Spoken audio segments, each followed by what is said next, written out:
Hi everybody, I'm Gingerlock's mom.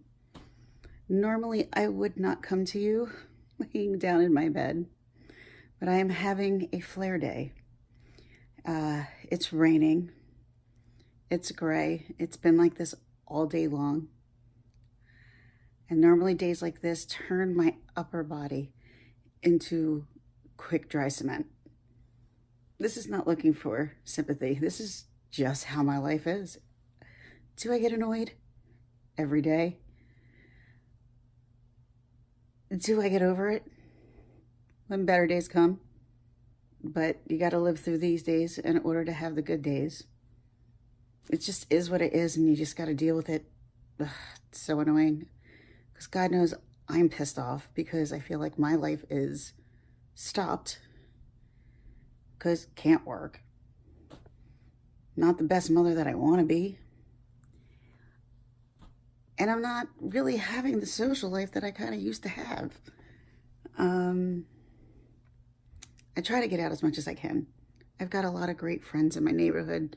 So, and from college and grade school and high school, I've got so many good friends.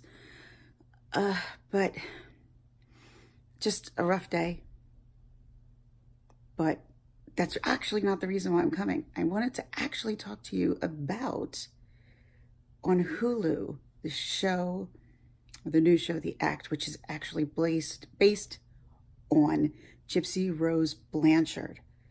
I don't know if you're familiar with the Gypsy Rose Blanchard. If you aren't, I don't know how. It's been everywhere. But if you haven't, I highly suggest HBO has, I think it's called Mommy Dead and Dearest, or Mommy Dearest and Dead, or something like that. But it's the Gypsy Rose Blanchard story. And at first you're thinking, oh, what a horrible people.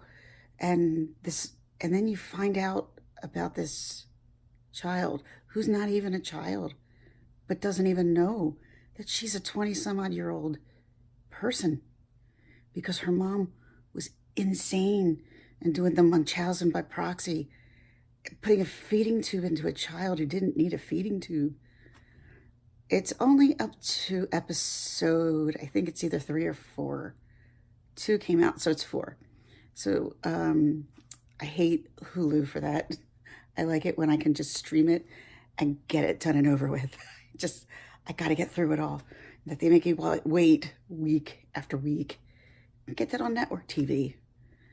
But I think this is a pretty accurate depiction of this story, considering I know a lot about it. So I highly recommend it. It is kind of disturbing, especially if you have children. I remember the first time I watched the HBO special, I was highly disturbed by it, to the point where it played on my mind, and I was in the hospital at the time, go figure. So I had a lot of time on my hands, so I'm like, I want to go back and watch it again and figure out why this is bothering me so much. It's because I'm a mother. I would never do anything like that. Who would? Most people wouldn't do something like that to their children.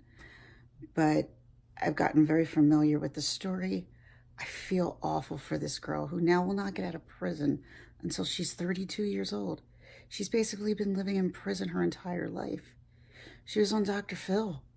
She saw the pictures from the house that Habitat for Humanity built for her mother due to her fraudulent ways. And she had to lie. Her mother taught her how to lie and cheat and steal and play like this horrible, sick patient. She wasn't playing it because she actually believed she had most of it. Although she knew she could walk. She knew she could eat. But yet her mother was forcing her to do all this. So I'm not going to go into too much more of that because that's kind of where it goes up to in the episode. And that she does try to run away and her mother finds her and abuses her beyond belief. Handcuffs her to a bed. I mean, that part I'm not sure has come up in the show, but no matter where you look, you're going to find it.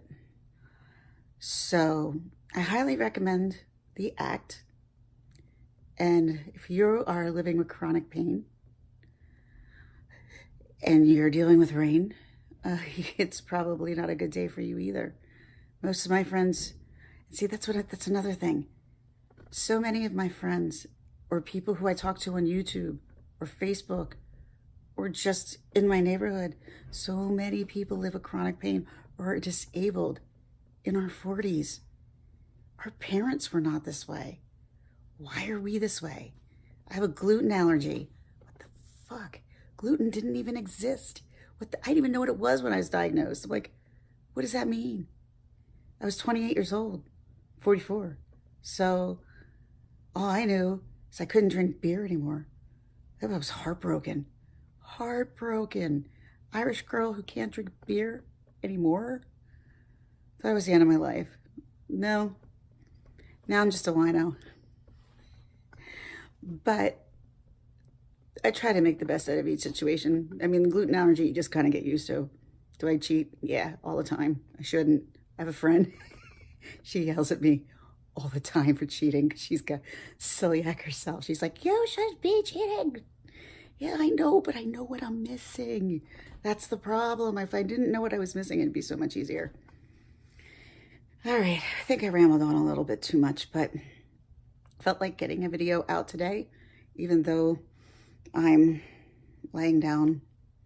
This is normally not the way I'm going to come, but if there are days like today and I need to do this, then this just proves to you that you can keep living and have a day that you have to lay down and take care of yourself until yourself gets better, and then you can go back out again. It's how I will live every week, every day. Thankfully, I've got an amazing support system, so I'm extremely fortunate with that. Extremely fortunate. So I want everyone to have a wonderful Friday and a wonderful weekend, and I will talk with you soon. Like and subscribe, and hopefully I'll be back tomorrow. Bye.